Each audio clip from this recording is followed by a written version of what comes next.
आपके घर आता है, आपसे टाइम पूछते हैं कितने बजे आपका काम करने के लिए आए।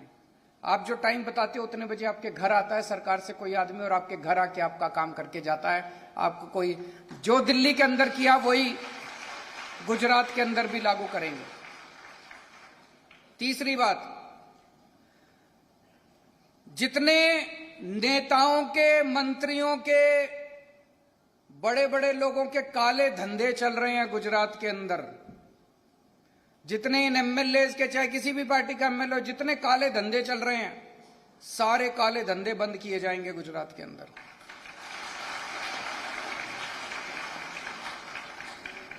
आप लोग देख रहे हो जहरीली शराब बिक रही है, किसकी है?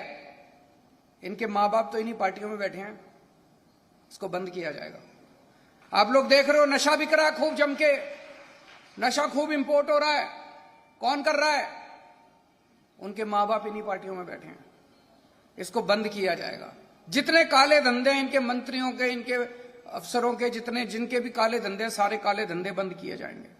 चौथी बात, ये पेपर फूटने का सिलसिला बंद करेंगे। पिछले 10 साल में जितने पेपर फूटे हैं इन्होंने सारे मामले बंद कर दिए, उसको दोबारा खोलेंगे सारे मामलों को।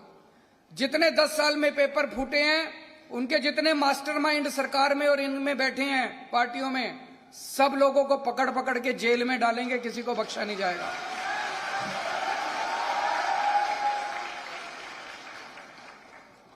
और पांचवी बात, मैं जितनी बार गुजरात आता हूं, मुझे लोग आके कान में बोलते हैं, सर ये बहुत बड़ा घोटाला हो गया, ये बहुत बड़ा घोटाला हो गया। कल भी कोई बता रहा था एक बड़ा घोटाला, कौन सा था? सौनी योजना का कोई घोटाला। रोज बताते हैं ये घोटाला क्या। जितने बड़े बड़े घोटाले इनके कार्यकाल के अंदर हुए, सबकी जांच कराई जाएगी और दोषियों को जेल, इनसे पैसा रिकवर करेंगे। ये पैसा किसका था? ये पैसा गुजरात की जनता का था। जितना पैसा इन्होंने लूटा है सारा पैसा रिकवर करेंगे, एक एक पैसा रिकवर किया जाएगा और उस पैसे से आपके स्कूल, आपके अस्पताल, आपकी बिजली, आपका पानी, आपकी सड़कें, वो सारा बनाएंगे। तो दोस्तों, गुजरात को भ्रष्टाचार मुक्त, भय मुक्त शासन दिया जाएगा। अब डरने की जरूरत नहीं है। वैसे भी अब 2 महीने रहेगा, वैसे इनका जाने का, भाजपा जा रही है, आम आदमी पार्टी आ रही है।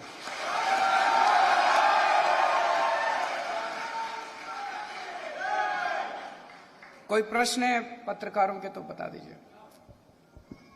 हेलो अरविंद जी, मेरा नाम गोपी है, मैं आज तक न्यूज चैनल से हूँ।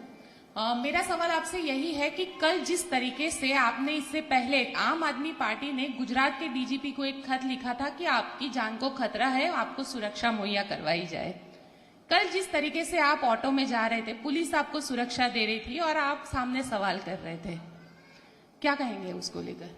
वो सुरक्षा कहां दे रहे थे? वो तो मुझे कह दी। आप एक चीज बताओ, एक मिनट, मेरी बात सुनिए, मेरी बात सुनिए। क्या एक स्टेट की पुलिस ये कह सकती है कि मुख्यमंत्री को हम ऑटो में, अगर वो जाएगा तो सुरक्षा नहीं दे सकते?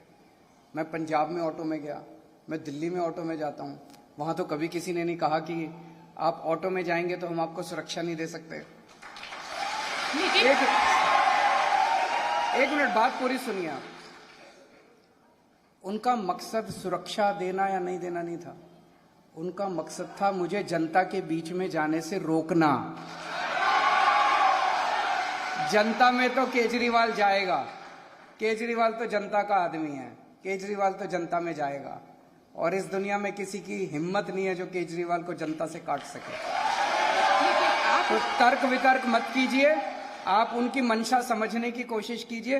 उसके बाद मैं गया ना, सिक्योरिटी दी ना।